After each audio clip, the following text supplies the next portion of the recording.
Bell rolls is the reporter thrown into the secretive world of the Forex Super Model, where nothing is as it seems. Beware the techno monk, and steer clear of Professor Code and his two assistants.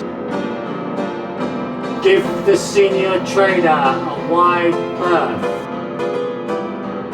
and don't expect any sense from the risk manager.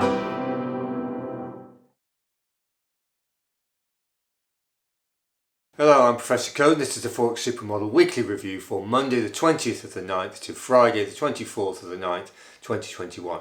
We've written up the weekly flows just to get us underway. We're going to start this as we do the data cycle and the other data as we go, and then the final analysis. So let's have a look then. Monday the 20th to Friday the 24th, last trading week. Euro dollar minus 54. So over that period, the euro dollar as an FX pair lost 54 points or pips. Euro yen plus 63, euro pound plus 26, pound dollar minus 67, pound yen plus 29, and the dollar yen plus 76. If you plug that into the formula, you get a positive opposed driver in the dollar plus 195. Front and back door flows mainly coming out the yen at minus 166, out the pound at minus 64, and the euro is the positive rock at plus 35. Activity plus or minus 230.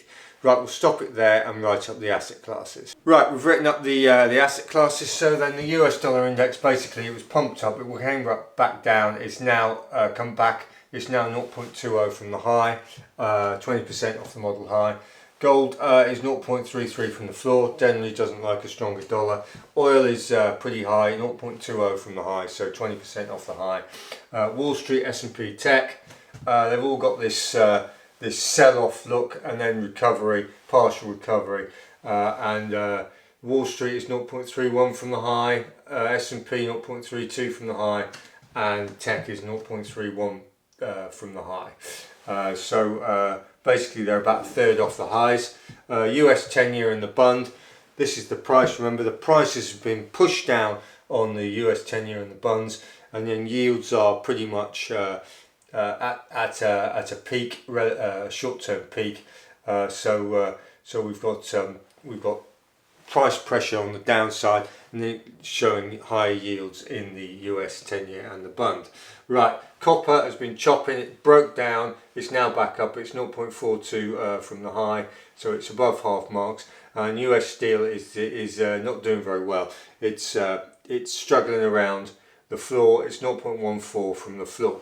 Right, so what's going to knock it about next week? Well, we've got Monday the 27th of the 9th, which is the start of the week. We've got US durable goods and non-defense capital goods.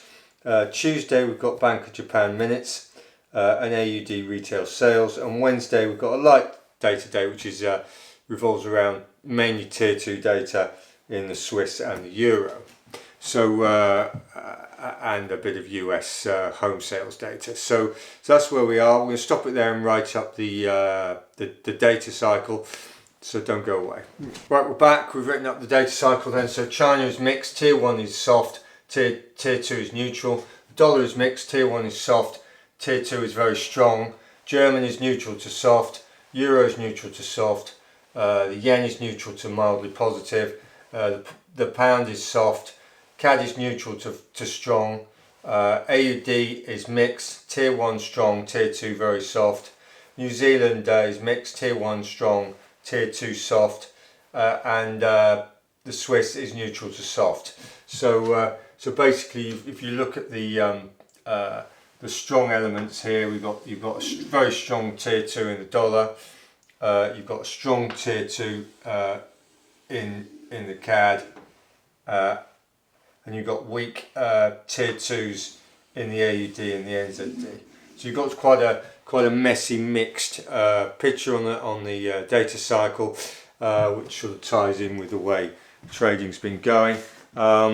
If you look at, to remind you, if you look at the flows for the week, this week then the 20th to 24th, we've had a strong dollar ending up driving at plus 195.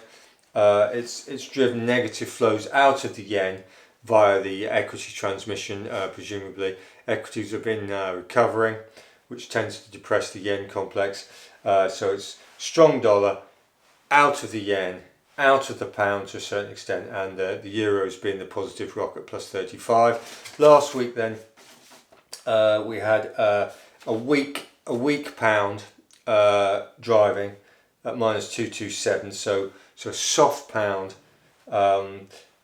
driving positive flows into the yen, excuse me, into the dollar, and the euro is the negative rock at minus 176. So we've had a reversal, if you like, from last week.